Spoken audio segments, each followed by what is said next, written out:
ताज्या बातम्यांसाठी ABP माझाला subscribe करा आणि बेल आयकॉन प्रेस करा। मुंबई, पुणे, नागपूर, नाशिक, कोल्हापूर, सोलापूर आदी शहरांमध्ये धावणाऱ्या इंटरसिटी रेल्वे गाड्या सुरू करण्याबाबत सरकार तयारी करत आहे। त्यामुळे राज्यातल्या शहरांना जोडणाऱ्या प्रमुख एक्सप्रेस असलेल्या डेक्कन, सिंहगड, प्रगती, तपोवन, महालक्ष्मी, सिद्धेश्वर, विदर्भ एक्सप्रेस सुरू केल्या जाण्याची शक्यता आहे। याशिवाय जनशताब्दी, पुणे भुसावळ, महाराष्ट्र, पुणे, नागपूर गरीब रथ या महत्त्वाच्या एक्सप्रेस सुद्धा सुरू होऊ शकतात। राज्यामध्ये 5 ऑक्टोबरपासून उपहारगृह आणि बार सुरू करण्यास परवानगी देण्यात आली आहे। मात्र हॉटेल सुरू करत असताना कोरोनाचा प्रादुर्भाव टाळण्यासाठी सरकारकडून सूचनाही जाहीर करण्यात आल्या आहेत। यामध्ये हॉटेल व्यावसायिकांना विविध नियम आणि अटी सुद्धा घालण्यात आलेल्या आहेत। मुंबईमध्ये आज पहाटेपासून मुसळधार पावसानं हजेरी लावली आहे। पश्चिम उपनगर आणि पूर्व उपनगरामध्ये अंधेरी, जोगेश्वरी, गोरेगाव, मालाड, बोरिवली, कुर्ला, सायन, घाटकोपर या सगळ्या परिसरामध्ये सध्या जोरदार पावसाच्या सरी कोसळल्या आणि त्यामुळे मुंबईच्या सखल भागात ठिकठिकाणी पाणी साचलं। अंधेरी सबवे हा सखल भाग असल्यामुळे या ठिकाणी तब्बल 3 ते 4 फूट पाणी साचलं आणि सबवेखाली एक कार आणि एक टेम्पो अडकून पडला होता। याच दरम्यान कोकणाचा काही भाग, गोवा आणि मध्य महाराष्ट्र आज आणि उद्या वारा आणि विजांच्या कडकडाटासह त्या ठिकाणी पाऊस पडण्याची शक्यता हवामान खात्याकडून वर्तवण्यात आली आहे। देशभरातून उत्तर प्रदेश सरकारवर सगळ्याच स्तरातून टीका होत असताना मुख्यमंत्री योगी आदित्यनाथ यांनी हाथरस प्रकरणी सीबीआय चौकशीची शिफारस केली आहे। या घटनेतील सर्व दोषी व्यक्तींवर कठोर कारवाई करण्याचं आश्वासन योगी आदित्यनाथ यांनी आपल्या घटनेवर पहिली प्रतिक्रिया देताना दिलंय। एसआयटीची चौकशी सुरू असताना आम्ही सीबीआय चौकशीची मागणी केली नव्हती असं वक्तव्य मुख्यमंत्री योगी आदित्यनाथ यांनी सीबीआय चौकशीच्या निर्णयानंतर पीडित तरुणीच्या भावानं केलंय। एएनआय या वृत्तसंस्थेच्या हवाल्यानं ही माहिती समोर आली आहे।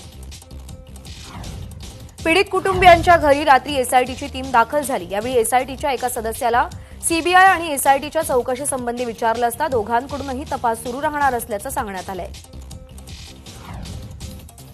काल राहुल गांधी आणि प्रियंका गांधी यांनी हाथरसमध्ये जाऊन पीडित कुटुंबियांची भेट घेतली आहे। दोघांनीही पीडित कुटुंबियांचं सांत्वन केलंय। यावेळी तब्बल 25 मिनिटं दोघांकडून पीडित कुटुंबियांची चर्चा झाली। दरम्यान याआधी गुरुवारी राहुल गांधी आणि प्रियंका गांधी यांना परिवाराची भेट घेण्यापासून रोखण्यात आलं होतं। हाथरसच्या दिशेने निघालेल्या प्रियंका गांधी आणि राहुल गांधींना डीएनडी पुलावर कार्यकर्ते आणि पोलिसांमधला संघर्ष पाहायला मिळाला। पोलिसांच्या लाठीचार्जमध्ये काँग्रेस कार्यकर्ते जखमी झाले। आपल्या कार्यकर्त्यांना वाचवण्यासाठी निघालेल्या प्रियंका गांधींचा कुर्ता एका पोलीस कर्मचाऱ्यानं पकडला। हा फोटो सध्या व्हायरल होतोय आणि त्यावर सगळ्या स्तरातून टीका होतीये। हाथरस इथल्या पीडितेच्या कुटुंबियांची भेट घेतल्यानंतर काँग्रेस नेते राहुल गांधी आणि प्रियंका गांधी यांनी माध्यमांना प्रतिक्रिया दिली आहे। अन्यायाविरोधात लढाई सुरूच राहील। जोपर्यंत न्याय होत नाही तोपर्यंत कोणीही आम्हाला रोखू शकत नाही। काँग्रेस पीडित कुटुंबाच्या पाठीशी असल्याचंही त्यांनी सांगितलंय। राहुल गांधी यांनी कुटुंबियांची भेट घेतल्यानंतर माध्यमांना प्रतिक्रिया देताना कुटुंबाला धमकावण्यात आलंय। तसंच सह्या घेतल्याचा आरोप करण्यात आलाय। पीडित कुटुंबांचा आवाज कोणीही दाबू शकत नसल्याचं प्रतिक्रिया देताना राहुल गांधी म्हणाले। यूपी सरकार आणि पोलिसांच्या दडपशाहीमुळे पीडित तरुणीच्या अस्थी कुटुंबियांना नेता आल्या नव्हत्या। अखेर एबीपीच्या सत्याग्रहामुळे पीडित कुटुंबाला लेकीच्या अस्थी गोळा करता आल्या। लेकीवर अंत्यसंस्कार करता आले नाही, तिला शेवटचं पाहताही आलं नाही। बहिणीच्या अस्थी वेचणाऱ्या भावाला अश्रू अनावर झाले। दरम्यान जोपर्यंत न्याय मिळत नाही तोपर्यंत अस्थी विसर्जन न करण्याचा निर्णय पीडितेच्या कुटुंबियांनी घेतलाय। जिल्हाधिकारी प्रवीण कुमार यांनी आम्हाला धमकावलं, मारहाण केल्याचा आरोप सुद्धा पीडितेच्या कुटुंबियांनी केलाय। शिवाय बहीण कोरोनानं गेली असती तर काय केलं असतं, यात मृत्यू झाला म्हणून मदत तरी मिळाली असं कुटुंबियांना म्हटल्याचं पीडितेच्या भावानं सांगितलंय। दरम्यान जिल्हाधिकारी प्रवीण कुमार यांच्यावरही कारवाई करण्याची मागणी कुटुंबियांकडून करण्यात आली आहे। माध्यमांना परवानगी दिल्यानंतर एबीपी सगळ्यात आधी हाथरसच्या कुटुंबियांपर्यंत पोहोचलाय। यावेळी एबीपीच्या प्रतिनिधींसमोर पीडितेच्या कुटुंबांनी अक्षरशः टाहो फोडला। गावातल्या काही जणांची भीती वाटत असल्याची तक्रार सुद्धा पीडितेच्या कुटुंबियांनी केली आहे। बहिणीवर सामूहिक बलात्कारच झाला असा आरोप हाथरस पीडितेच्या भावानं केलाय। प्रशासनाकडून सत्य दडपण्याचा प्रयत्न होत असल्याचा गंभीर आरोपही त्याच्याकडून करण्यात आलाय। दोषींना कठोर शिक्षा व्हावी या मागणीसाठी पीडितेच्या कुटुंबियांनी आता मोठा टाहो फोडलाय। उत्तर प्रदेशच्या गृह विभागाचे अप्पर मुख्य सचिव अवनीश अवस्थी व डीजीपी हितेश चंद्र अवस्थी यांनी कुटुंबाची भेट घेतली। दोषींना कठोरातली कठोर शिक्षा दिली जाईल असं आश्वासन अवस्थी यांनी या घटनेतल्या पीडितेच्या कुटुंबियांना दिलंय।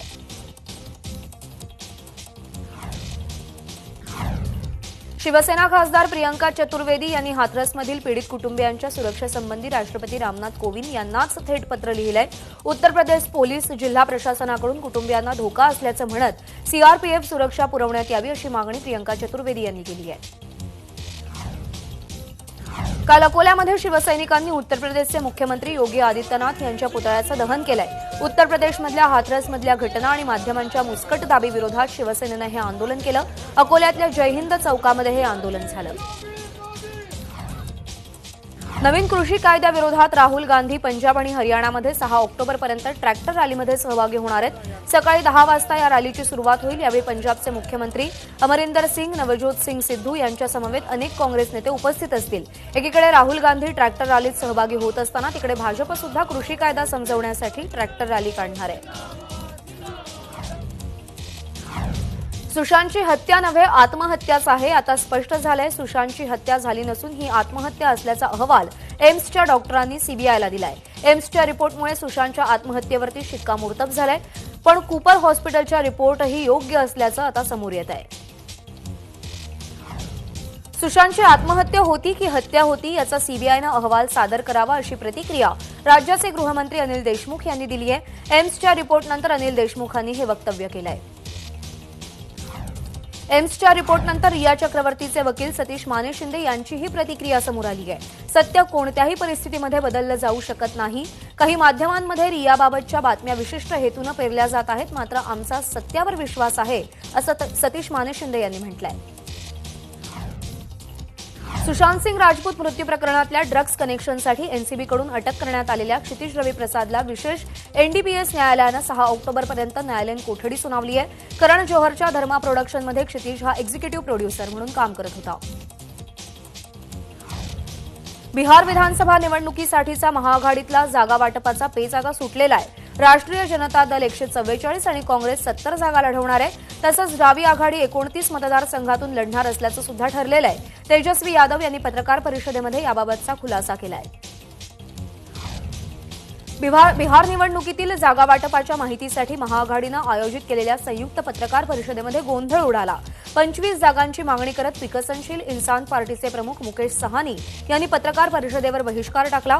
25 जागा आणि उपमुख्यमंत्री पदाची ऑफर मला देण्यात आली होती, मात्र पत्रकार परिषदेमध्ये माझ्या पाठीत खंजीर खुपसल्याची टीका सहानी यांनी तेजस्वी यादव यांच्यावर केली आहे. पाटण्यामध्ये काल बिहार भाजपचे निवडणूक प्रभारी देवेंद्र फडणवीस, बिहारचे उपमुख्यमंत्री सुशील मोदी यांच्यासह केंद्रीय मंत्री नित्यानंद राय यांची जेडीयूच्या नेत्यांसोबत बैठकांचं सत्र सुरू असल्याचं पाहायला मिळालंय.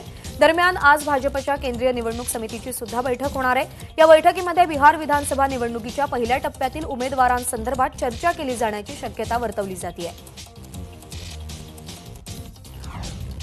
कोल्हापुरातून सखल मराठा समाजाची संघर्ष यात्रा सुरू झाली आहे. खासदार संभाजीराजेंच्या नेतृत्वामध्ये पाटगाव ते आदमापूर अशी ही संघर्ष यात्रा काढण्यात येते. मराठा तरुणांनो आत्महत्या करू नका अशी शपथ यावेळी देण्यात आली आहे. मौनी महाराज समाधी स्थळापासून ही संघर्ष यात्रा सुरू झाली. पुण्यामध्ये विनायक मेटे यांनी मराठा आरक्षणावर चर्चा करण्यासाठी आयोजित केलेल्या मराठा विचारमंथन बैठकीला सुरुवात झाली आहे. पण या बैठकीला खासदार उदयनराजे, संभाजीराजे आणि अन्य मराठा नेत्यांनी पाठ फिरवली आहे. मराठा आरक्षणाचा पेच आणि समाजाच्या अन्य समस्यांमध्ये एकसूत्रीपणा आणण्यासाठी मराठा विचारमंथन बैठकीचं आयोजन करण्यात आलंय. मराठा आरक्षण रद्द झाल्यामुळे बीडमधील विवेक रहाड्यानं आत्महत्या केल्याचा दावा झाला, पण आता या प्रकरणाला वेगळं वळण लागलंय. विवेकच्या मृत्यूनंतर सापडलेली सुसाईड नोट बनावट असल्याचं उघड झालंय. पोलिसांनी हस्ताक्षर तपासल्यानंतर ही बाब पुढे आली आहे. विवेकच्या आत्महत्येचा फायदा घेत शांतता भंग केल्याप्रकरणी बीड ग्रामीण पोलिसांनी गुन्हा दाखल केलाय. देवळाली कॅम्प आर्टिलरी सेंटरमध्ये हेरगिरी केल्याच्या संशयानं मोठी खळबळ उडाली आहे. पाकिस्तानातील एका व्हॉट्सअप ग्रुपवर आर्टिलरी सेंटरचे फोटो आणि व्हिडिओ पाठवल्याची धक्कादायक माहिती समोर आली आहे आणि या प्रकरणी 21 वर्षीय संजीव कुमार या युवकाला अटक करण्यात आली असून तो रोजंदारीवर काम करणारा मजूर असल्याचं कळतंय. दरम्यान या प्रकरणी देवळाली कॅम्प पोलीस ठाण्यात गुन्हा दाखल करण्यात आला आहे. महाराष्ट्रामध्ये काल 14,348 नव्या कोरोनाग्रस्तांची नोंद झाली, तर दिवसभरामध्ये 278 कोरोनाबाधितांचा मृत्यू झाला. राज्यामध्ये काल 16,835 रुग्ण कोरोनामुक्त झालेत, तर सध्या राज्यामध्ये एकूण 2,58,000 ऍक्टिव्ह रुग्ण उपचाराधीन आहेत. केंद्रीय पेट्रोलियम मंत्री धर्मेंद्र प्रधान यांनी प्लाझ्मा दान केलंय. ओडिशातील कटकमध्ये SCB मेडिकल कॉलेज अँड हॉस्पिटलमध्ये जाऊन प्लाझ्मा दान त्यांनी केलेलं आहे. तसंच त्यांनी लोकांना सुद्धा प्लाझ्मा दान करण्याचं आवाहन केलंय. कोरोनामुळे आर्थिक संकटात सापडलेल्या कर्जदारांना केंद्र सरकारनं आता मोठा दिलासा दिलाय. मार्च ते ऑगस्ट या कालावधीमध्ये व्याज रकमेवरचं व्याज रद्द करण्याची तयारी केंद्रानं दर्शवलेली आहे. 2 कोटींपर्यंतच्या कर्जाच्या व्याज रकमेवरचं व्याज रद्द केलं जाऊ शकतं असं केंद्रानं सर्वोच्च न्यायालयात सांगितलेलं आहे आणि या संदर्भात केंद्र सरकारकडून न्यायालयामध्ये प्रतिज्ञापत्र सुद्धा सादर करण्यात आलंय. मुंबई विद्यापीठाअंतर्गत येणाऱ्या दूर आणि मुक्त अध्ययन संस्था अर्थात आयडॉल परीक्षेला सुरुवात झाली आहे. परीक्षेच्या पहिल्याच दिवशी विद्यार्थ्यांना ऑनलाईन पेपर देताना तांत्रिक अडचणींना सामोरं जावं लागलं. अनेकांना परीक्षा देता आली नाही आणि त्यामुळे तांत्रिक बिघाडामुळे काल परीक्षा देऊ न शकलेल्या विद्यार्थ्यांची परीक्षा ही आता पुन्हा होणार आहे. मुंबई विद्यापीठाच्या आयडॉल विभागानं हे स्पष्ट केलंय. कवयित्री बहिणाबाई चौधरी उत्तर महाराष्ट्र विद्यापीठाशी संलग्न महाविद्यालयांमध्ये अंतिम सत्रातल्या परीक्षा 12 ऑक्टोबरपर्यंत घेण्यात येणार आहेत. विद्यापीठ आणि महाविद्यालयीन शिक्षकेतर कर्मचाऱ्यांच्या विविध मागण्यांसाठी सुरू असलेलं लेखणी बंद आंदोलन मागे घेण्यात आलंय. आंदोलन स्थगित झाल्यानं परीक्षेच्या तारखा आता निश्चित करण्यात आल्या आहेत. नवी मुंबईतल्या ऐरोलीमध्ये मनसेनं रेल्वेविरोधात एल्गार पुकारलाय. अत्यावश्यक सेवेतील रेल्वे ऐरोली स्थानकावर थांबत नसल्यानं मनसेनं आंदोलन केलंय. शिवसेना खासदार राजन विचारे यांच्या विरोधात जोरदार घोषणाबाजी करण्यात आली. कोपरखैरणा इथं स्टेशन मास्टरला यावेळी निवेदन देण्यात आलं. या ठिकाणी रेल्वे थांबली नाही तर तीव्र आंदोलनाचा इशारा मनसेच्या वतीनं देण्यात आलाय. विधान परिषदेचे विरोधी पक्षनेते प्रवीण दरेकर यांनी काल जालना जिल्ह्यातल्या धोपटेश्वर रोशणगावमध्ये नुकसानग्रस्त पिकांची पाहणी केली. यावेळी नाचता येईना अंगण वाकडं असं म्हणत त्यांनी सरकारवर सडकून टीका केली. मराठवाड्यातला शेतकरी मदतीपासून वंचित आहे. सरकार भांबावलं असून त्यांना काय करावं हेच कळत नाहीये. फक्त स्वार्थापोटी हे सरकार टिकण्याच्या भानगडीत असल्याची टीका सुद्धा प्रवीण दरेकर यांनी केली आहे. जालन्याचे पालकमंत्री तसंच राज्याचे आरोग्यमंत्री राजेश टोपे यांनी काल जिल्ह्यातल्या अतिवृष्टी झालेल्या भागाचा पाहणी दौरा केला. घनसावंगी तालुक्यातल्या बळेगाव, दह्याळा आणि भांबेरी गावातल्या शेतीची त्यांनी पाहणी केली. यावेळी लवकरात लवकर पंचनामे करण्याच्या सूचना टोपे यांनी दिल्या आहेत. नाशिक जिल्ह्यामध्ये सोयाबीनची सध्या काढणी चालू असून नाफेडमार्फत खरेदी करण्याचा निर्णय घेण्यात आलाय. नाशिक जिल्ह्यातच सोयाबीनचं सरासरी 61,000 क्षेत्र आहे. मात्र यावर्षी 84,000 हेक्टरवर सोयाबीनची पेरणी झाली होती. मागच्या वर्षी सोयाबीनचा हमीभाव 3,710 रुपये होता. मात्र यंदा त्यामध्ये 170 रुपयांची वाढ करण्यात आली आहे आणि त्यामुळे आता तो हमीभाव 3,880 रुपये करण्यात आला आहे. सिंधुदुर्ग जिल्ह्यातल्या ओरोसमध्ये ऑक्सिजन आरोग्य राज्यमंत्री राजेंद्र पाटील यड्रावकर यांच्या हस्ते ऑक्सिजन प्लांटचं उद्घाटन करण्यात आलं. सिंधुदुर्ग जिल्ह्यामध्ये सामान्य रुग्णालयातील कोविडच्या रुग्णांना ऑक्सिजनचा अविरत पुरवठा करण्याच्या दृष्टीनं हा प्लांट उभारण्यात आलाय. येत्या काळात जिल्ह्याची आरोग्य यंत्रणा सक्षम करण्यासाठी प्रयत्न करण्याचं आश्वासन यड्रावकर यांनी दिलं आहे. भंडारा जिल्ह्यामध्ये कोरोनाचा वाढता प्रादुर्भाव रोखण्यासाठी दर शनिवारी आणि रविवारी कडक जनता कर्फ्यूचं आवाहन करण्यात आलंय. कालपासून याची अंमलबजावणी करण्यात येते आणि पुढची सूचना येईपर्यंत आता दर शनिवारी आणि रविवारी जनता कर्फ्यू राहणार आहे. कोरोनाची साखळी तोडण्यासाठी प्रशासनाच्या वतीनं हा निर्णय घेण्यात आलाय. नंदुरबार जिल्ह्यातल्या नवापूर तालुक्यातल्या खांडबारा ग्रामीण रुग्णालयामध्ये जमावाकडून तोडफोड करण्यात आली. रुग्णालयात डॉक्टर वेळेवर उपस्थित राहत नसल्याचा आरोप करत ही तोडफोड करण्यात आली आहे. यात ग्रामीण रुग्णालयाचं मोठं नुकसान झालंय. भादवड गावामध्ये एक तरुण विहिरीत पडून गंभीर जखमी झाला होता. या तरुणाला रुग्णालयात आणल्यानंतर रुग्णालयात डॉक्टर नसल्याचं कारण देत 200 ते 300 जणांच्या जमावानं तोडफोड केली आहे. नालासोपाऱ्यामध्ये पोलिसांच्या असभ्य वर्तणुकीमुळे तरुणीनं आत्महत्या केल्याचा आरोप पीडितेच्या कुटुंबियांनी केलाय.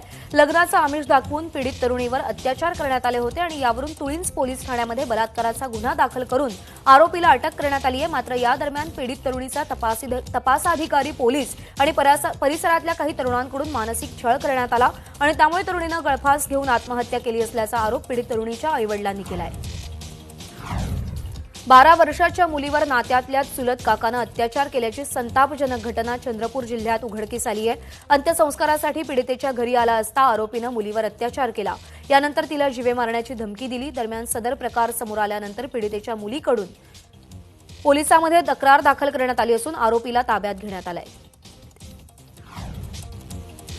भंडारा जिल्ह्यातल्या महाराष्ट्र मध्य प्रदेश सीमेवर असलेल्या बावनथडी नदीवरच्या पुलाला भेगा पडल्यात. त्यामुळे हा पूल वाहतुकीसाठी बंद करण्यात आलाय. जीवाशी खेळ करून प्रवासी याच पुलावरून प्रवास करतायत तर बांधकाम विभागानं पुलाला लोखंडी खांब लावून स्वतःची जबाबदारी झटकून टाकली आहे. पावनथडी पुलाजवळ अवघ्या काही मीटरवर वाळूचा उपसा होत असल्यानं याचा फटका पुलाला बसलाय. अमरावती जिल्ह्याच्या चांदूर बाजार तालुक्यामध्ये दिव्यांगांना खादी आणि ग्रामोद्योग विभागातर्फे फिरत्या विक्री दुकानाचं वितरण करण्यात आलंय. केंद्रीय मंत्री नितीन गडकरी यांच्या हस्ते या उपक्रमाचं ऑनलाईन पद्धतीनं लोकार्पण झालं. यावेळी 5 दिव्यांग बांधवांना फिरत्या विक्री दुकानाचं वितरण मंत्री बच्चू कडू यांच्या हस्ते करण्यात आलं. मनमाड शहरातल्या सोने व्यावसायिकाला चाकूच्या धाकावर लुटल्याचा प्रकार समोर आला होता आणि या प्रकरणी 4घांना अटक करण्यात आली आहे. तर यातील एक आरोपी अद्यापही फरार आहे. यात 1 लाखापेक्षा जास्त किमतीचा मुद्देमाल चोरांनी लुटला होता. बुलडाण्यातल्या एका शेतकऱ्यानं आत्महत्या केल्यानंतर 5 तासांपासून शवविच्छेदनासाठी डॉक्टर उपलब्ध होत नसल्यानं नातेवाईकांनी ग्रामीण रुग्णालयात गोंधळ घातल्याचा प्रकार समोर आलाय. वरवट बकाल येथील रुग्णालयात डॉक्टरच नसल्यानं नातेवाईक संतप्त झालेत आणि त्यांनी डॉक्टर उपलब्ध करण्याची मागणी करत रुग्णालय परिसरामध्ये घोषणाबाजी केली आहे.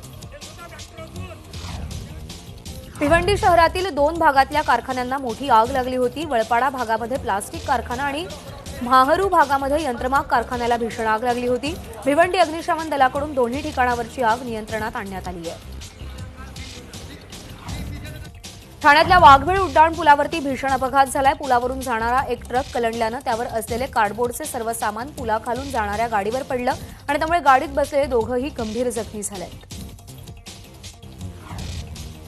पालघर जव्हार डहाणू महामार्गावर कासटवाडी इथं ट्रक आणि बाईकमध्ये जोरदार धडक झाली आहे आणि या दोन्ही वाहनांनी पेट घेतला. यात बाईक स्वाराचा होरपळून मृत्यू झालाय. या दोन्ही वाहनांना लागलेल्या आगीमुळे काही काळासाठी महामार्गावरची वाहतूक खोळंबली होती. पंढरपूर शहर पोलिसांनी काल 25,17,600 रुपयांचा गुटखा जप्त केलाय आणि या प्रकरणी 5 जणांना ताब्यात घेण्यात आलाय. पंढरपूरमध्ये विक्रीसाठी बंदी असलेल्या गुटख्याची वाहतूक होणार असल्याची माहिती पोलिसांना मिळाली होती आणि त्यानंतर ही कारवाई करण्यात आली. चंद्रपूर जिल्ह्यातल्या सिंधी गावामध्ये शेतातील वीज पंपाचा शॉक लागून बाप लेकीचा मृत्यू झालाय. पिकांना पाणी देण्यासाठी हे दोघं शेतात गेले होते आणि यावेळी ही घटना घडली. या घटनेमुळे परिसरामध्ये शोककळा पसरली आहे. चंद्रपूरचा ताडोबा व्याघ्र प्रकल्प आता पर्यटनासाठी 1 ऑक्टोबरपासून सुरू करण्यात आलाय. विशेष म्हणजे पर्यटकांना व्याघ्र दर्शन व्हायला सुद्धा सुरुवात झाली आहे. व्याघ्र दर्शन होत असल्यामुळे पर्यटकांमध्ये आनंदाचं वातावरण आहे. पुण्यावरून आलेल्या काही पर्यटकांना काल अगदी रस्त्यावरच रुबाबदार वाघोबांचं दर्शन झालंय. पालघर जिल्ह्यातल्या खाडी क्षेत्र आणि किनारपट्टी भागामध्ये स्थलांतरित देशी विदेशी पक्ष्यांची हजेरी लागण्यास सुरुवात झाली आहे. Pacific golden plover, ruddy turnstone, peregrine falcon, greater sand plover, grey neck bunting यासारखे अनेक पक्षी पालघरच्या किनारी सध्या पाहायला मिळतात. कोरोना पॉझिटिव्ह असल्यानं रुग्णालयात उपचार घेत असलेले अमेरिकेचे राष्ट्राध्यक्ष डोनाल्ड ट्रम्प यांच्या प्रकृतीमध्ये सुधारणा होतीये. ट्रम्प यांनीच एक व्हिडिओ जारी करून ही माहिती दिली आहे. आता आपल्याला बरं वाटत आहे, आपण लवकरच पूर्ण बरा होऊन परतेन असा संदेश ट्रम्प यांनी दिलाय. त्यांना ऑक्सिजन लावल्यानंतर 48 तास महत्त्वपूर्ण असल्याचं डॉक्टरांनी सांगितलं होतं. गुगलचे सुंदर पिचाई, फेसबुकचे मार्क झुकरबर्ग आणि ट्विटरचे मुख्य कार्यकारी अधिकारी जॅक डोर्सी यांनी 2 ऑक्टोबरला अमेरिकन काँग्रेससमोर हजर होण्यास होकार दर्शवलाय. अमेरिकेच्या 1996 सालच्या कम्युनिकेशन्सच्या शालीनता कायद्याच्या कलम 230 मध्ये विचारात घेतलेल्या बदलांशी संबंधित ही सुनावणी होणार आहे. भारताला पहिलं ऑलिम्पिक पदक पटकावून देणारे कुस्तीपटू खाशाबा जाधव यांना मरणोत्तर पद्मभूषण पुरस्कार जाहीर करावा अशी मागणी त्यांचे कुटुंबीय आणि कुस्तीपटूंनी केली आहे. खाशाबा यांचे कुटुंबीय आणि पश्चिम महाराष्ट्रातल्या कुस्तीपटूंनी काल राज्यपाल भगतसिंग कोश्यारी यांची भेट घेतली आणि त्यावेळी ही मागणी करण्यात आली.